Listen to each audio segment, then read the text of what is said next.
Enzo Recto, kalaban ang katiwalian at kasinungalingan, kakampi sa katotohanan at kabutihan. On July 6, the Senate Impeachment Court has summoned Vice President Sara Duterte para po sa kanyang impeachment trial. The Malacanang talaga pong dinidistan sila yung sarili nila in the proceedings. But once and for all, would it be better for the Vice President to show up and undergo this impeachment trial para masagot na po yung mga isyung ibinabato sa kanya? Muli, katulad ng sinabi mo, Tristan, hindi kasi hawak or iba ang mayroong mandato sa pagsasagawa at pagdinig dito sa impeachment trial. Ito ay ang Senado. Kung ano man ang magiging proseso dito, iginagalang po natin yan dahil yan po ay nasa kamay po ng Senado. At kung ano man po ang estratehiya ng mga lawyers, pati ng prosecution, ay nasa kanila po yan.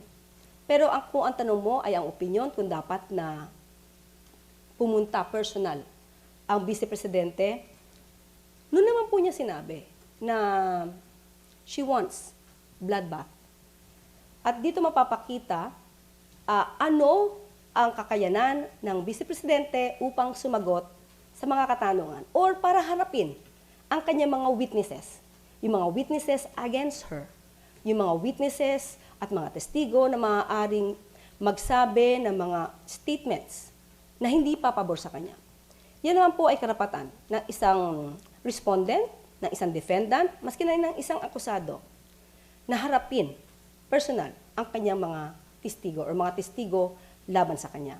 At kung sa lawyer din naman at pag-uusapan at alam naman nila na yung kanilang kliyente ay walang kasalanan at malinis, mas magandang maipakita to sa buong mga kababayan natin at sa buong mundo na ang Vice Presidente ay malinis.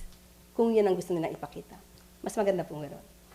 Yusek, sa isang Facebook post, sinabi ni Mike Defensor na kung campaign donations ang batayan ng plunder case laban kay Senador Rodante Marcoleta, bakit hindi raw po nasisilip ang campaign donations sa kampanya ni Pangulong Marcos Jr.? Partikular ang mga donor na kalaunan ay naitalaga po sa gobyerno at tinawag rin po niya itong selective justice. Ano po ang masasabi rito ng palasyo? Ang problema kasi kay Mike Defensor, mas gusto niya pang idiin ang kwento laban kay Senator Rodante Marcoleta.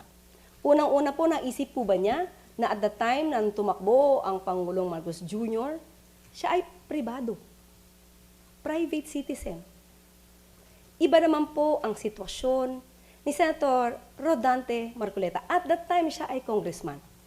At inamin niya sa kanyang programa na ayaw ipaalam ang identity ng mga donors. Sabi nga niya ay marami sila.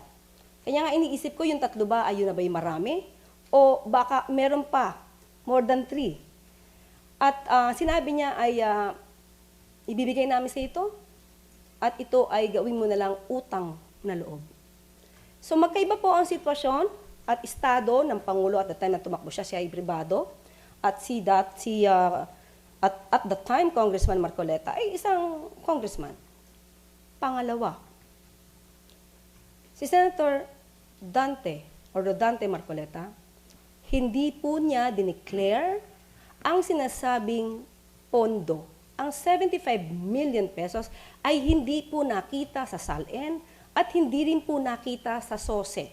Taliwas sa pagkukumpara ni Mike Defensor dahil ang Pangulo, kompleto ang pag-report sa SOSE.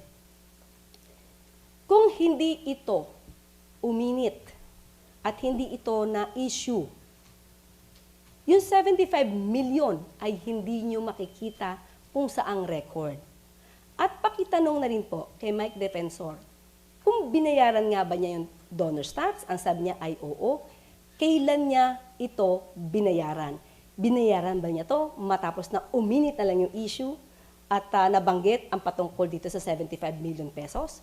So, yun po ang malaking pagkakaiba. Kaya huwag niyo pong ikumpara dahil ibang-iba po ang nangyari at ginawa ni Senator Marcoleta sa pondong 75 million pesos. Pero mula kay Rowena Papasin, Billionaire News. Good morning, Yusek.